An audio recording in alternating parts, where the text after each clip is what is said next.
In today's video, we're checking out an incredibly unique listing in Travis Heights. There's an exceptional view from the top of this house. I can't wait to show you guys this house. We're gonna get after it right now.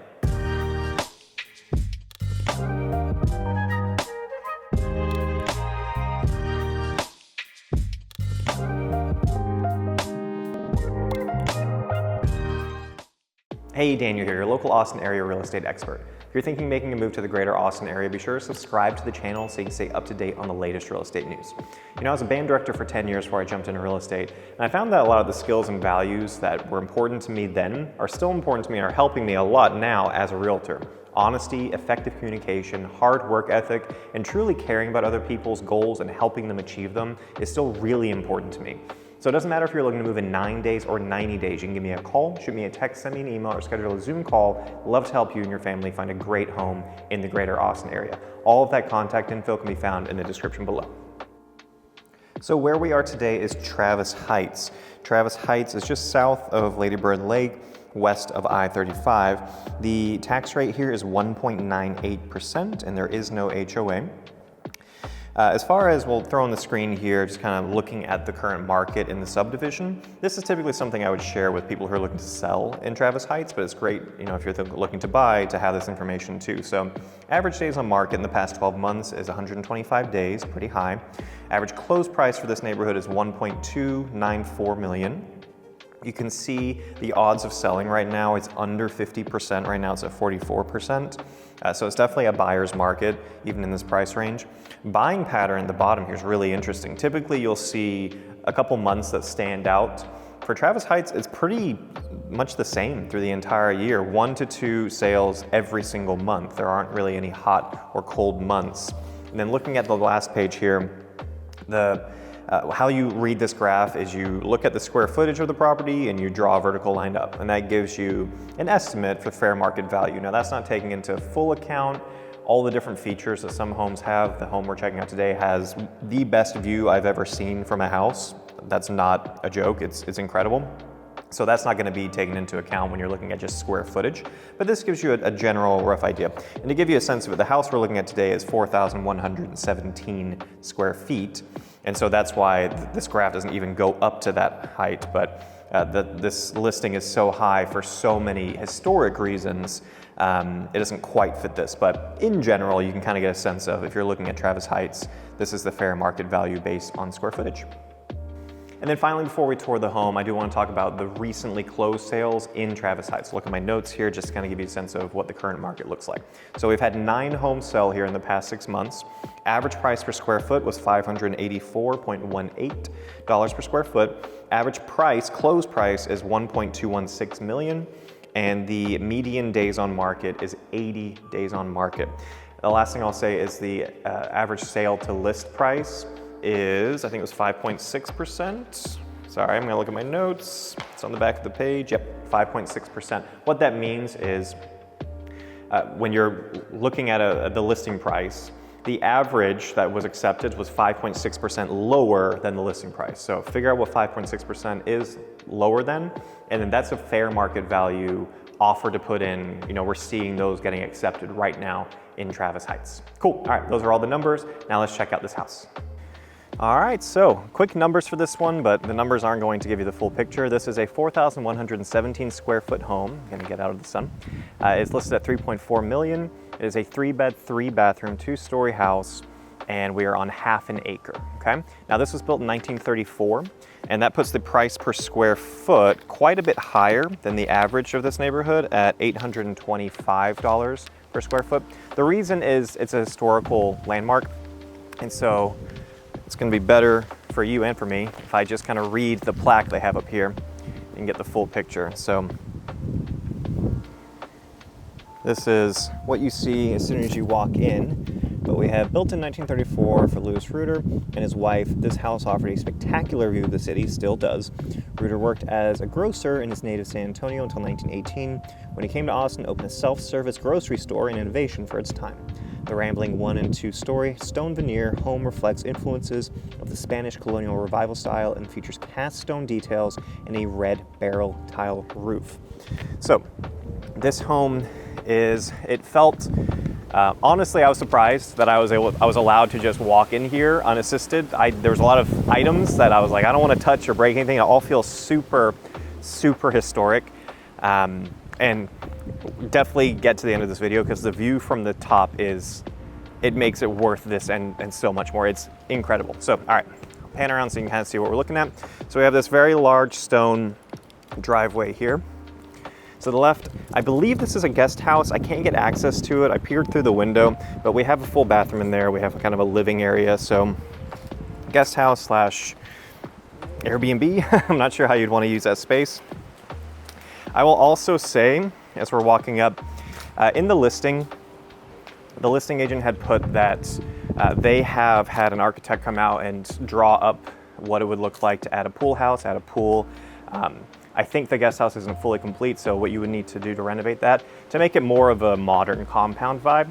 So that is, if you're looking for something with a pool, there's definitely, we can have that discussion, right? And see how much that would cost to change that. You got plenty of space on half an acre where we're at. All right, coming back in. So this is technically the back door.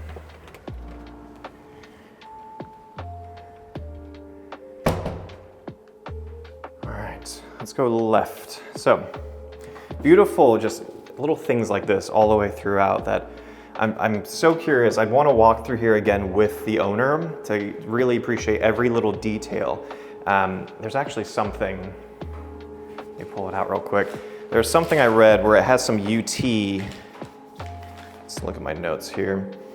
Yeah, there's clay tile reclaimed from UT's old main in the solarium, and a carved wood mantle beneath softly vaulted plaster ceiling. So there's a little bit of UT in this house. There's a lot of Austin history in this house.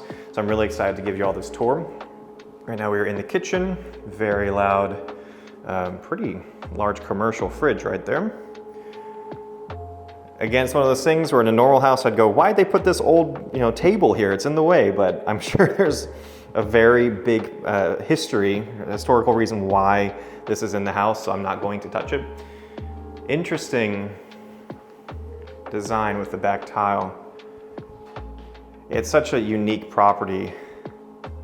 Look at that 6-burner range to where, it's tough for me to dog on it for like being a little quirky because it's built in 1934. I mean, this is such a different time period. Like, I think Hitler was either not known yet or being praised in Life magazine. So that's the time this was built. This was a long time ago. So I'm just excited to kind of just get a sense of a little bit of the history of this house. So it looks like here we have a little bit more of a dining nook. Could also be a home office per se. This is a really interesting, gives you a sense of the lot placement. We have this little deck out here on the first floor. We're surrounded by trees. It is incredibly peaceful out here. You have that white stone all the way around the house. Yeah, beautiful spot just to hang out, have a cup of coffee, appreciate life.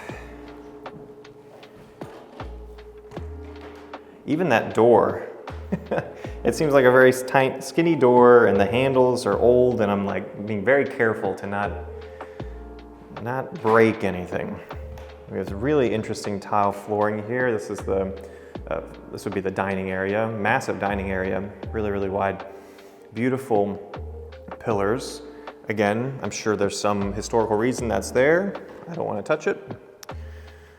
And then come into the primary living area. I feel like I'm in a cathedral right now. Again, don't know what the story is behind that table. I want to know. Don't know what the story is behind this rocking chair with the broken seat. I'm not going to touch it, but I want to know.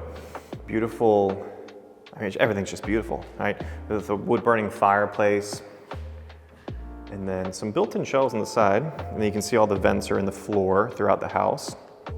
Quite a few vents throughout the floor. This front door is very cool. Massive front door. And this really cool, I mean, that Halloween in this house has got to be killer. That would scare me so bad as a child, as an adult too. check out this front. So this is where it's a little odd. We have our front patio here, right? You'd expect that. It's great. And then we still have the pillars around here.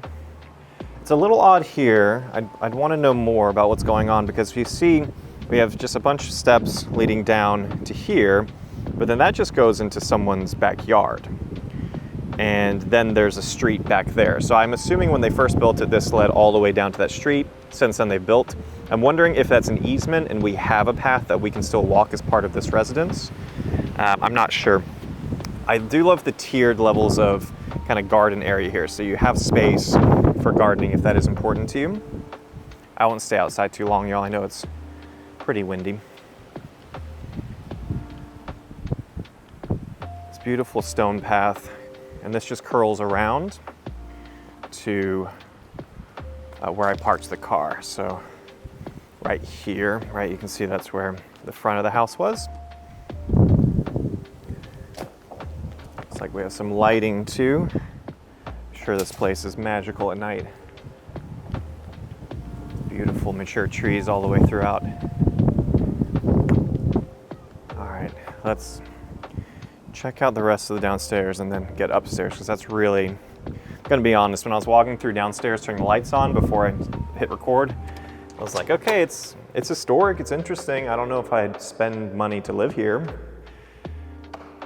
And then you go upstairs and you're like, oh, I get it. Okay, I totally get it. So we're back in the living room. It's kind of a common area. I'm not sure what you would use this for. A reading nook.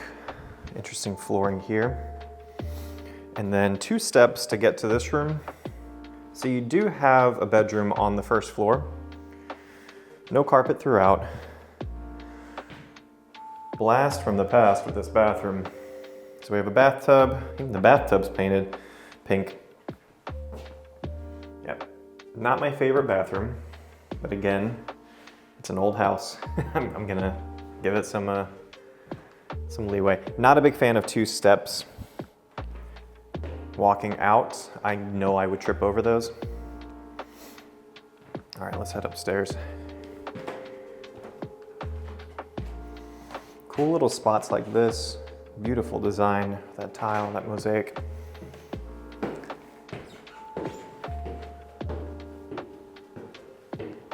So then we have wooden stairs coming up.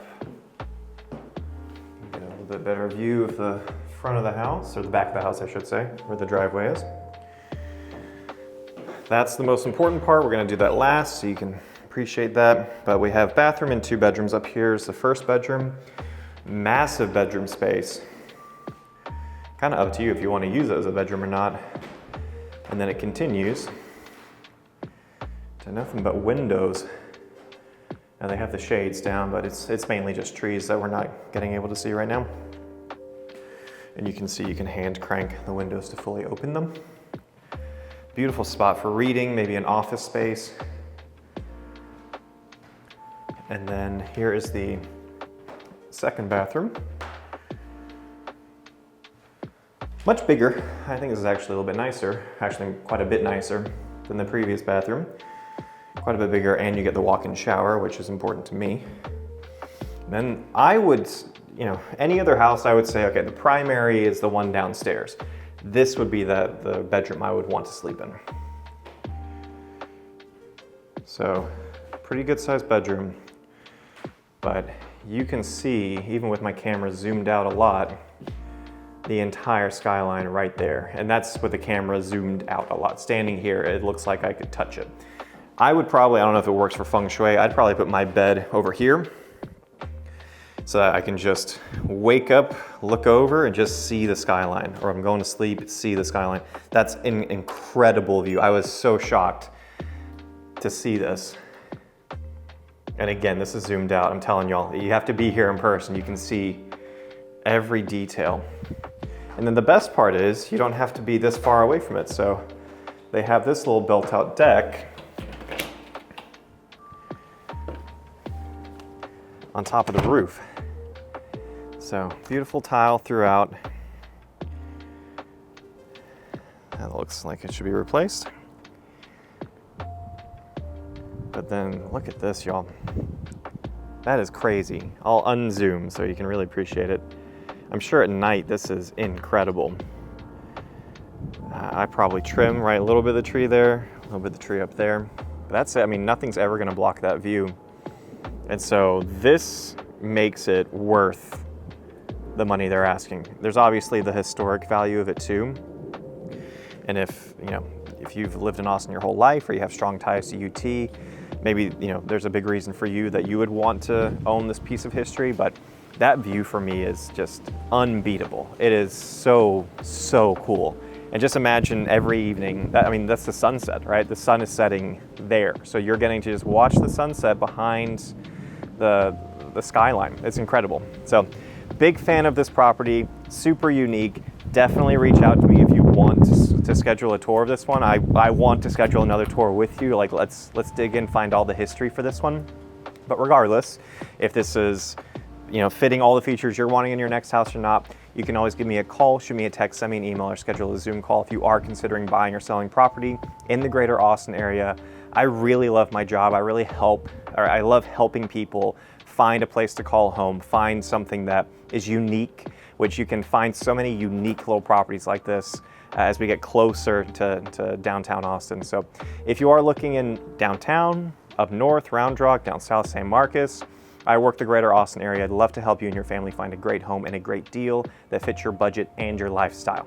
Until next time, I'm gonna stand here for a little bit, check out this beautiful view, and I hope to see you guys around town.